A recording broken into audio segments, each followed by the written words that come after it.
Mais d'abord, nous partons pour Fontenay-le-Comte et pour Plisorol. Pendant des semaines, nous avons parlé des déboires de cette société de contreplaqué liquidée, puis finalement reprise, en tout cas en ce qui concerne le site vendéen, car le siège basé à Lisieux va lui disparaître. Aujourd'hui, c'était le grand jour pour les salariés de Fontenay. Après des semaines de chômage technique, tous ont retrouvé leur travail. Sandrine Gadet et Damien Ravelot.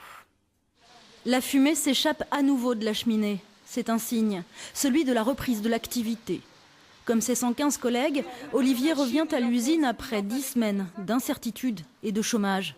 10 semaines, une éternité. On n'a plus de repères, hein. Ça soit on n'a plus trop de sommeil, on est complètement déréglé, on ne sait plus quel jour on est. Moi, tous les jours, je me demandais quel jour on est aujourd'hui. Ah oui, on est tel jour, on est complètement perdu. Donc ça fait du bien. On sait qu'on est lundi aujourd'hui, qu'il est 13h, qu'il faut embaucher. Donc moi je suis content, très content. On entend les machines, on entend qu'il y a du bruit un peu, ça fait plaisir. Chacun reprend son poste, on relance les machines les unes après les autres. Les ouvriers savourent leur retour, certains même estiment être des miraculés. Oui, un peu, oui. Mais on vient de loin.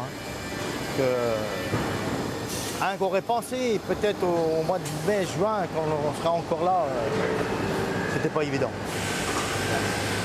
C'est vrai, hein. D'autant qu'ils ont aussi à l'esprit la colère et le combat de leurs collègues licenciés, eux, en Normandie. C'est vrai qu'on pense aux personnes de Lisieux, ça. Toute la semaine, c'est vrai que ça aurait pu être nous. Ils en ont conscience, les semaines à venir seront difficiles. Il n'y a plus de matières premières et la liquidation judiciaire a fait fuir certains clients. Le site repart presque de zéro. Il faut aussi redémarrer l'activité commerciale avec une nouvelle stratégie commerciale. Donc là, ça va être le rôle de Gassan Bittard et de notre direction commerciale d'avoir un discours commercial très positif et en fonction de la stratégie qui va être définie. Il y a un gros challenge à ce point de vue-là. Malgré leur enthousiasme, les salariés de Fontenay-le-Comte le savent, la reprise sera lente. Plusieurs semaines de chômage technique leur seront encore imposées d'ici le début de l'année prochaine.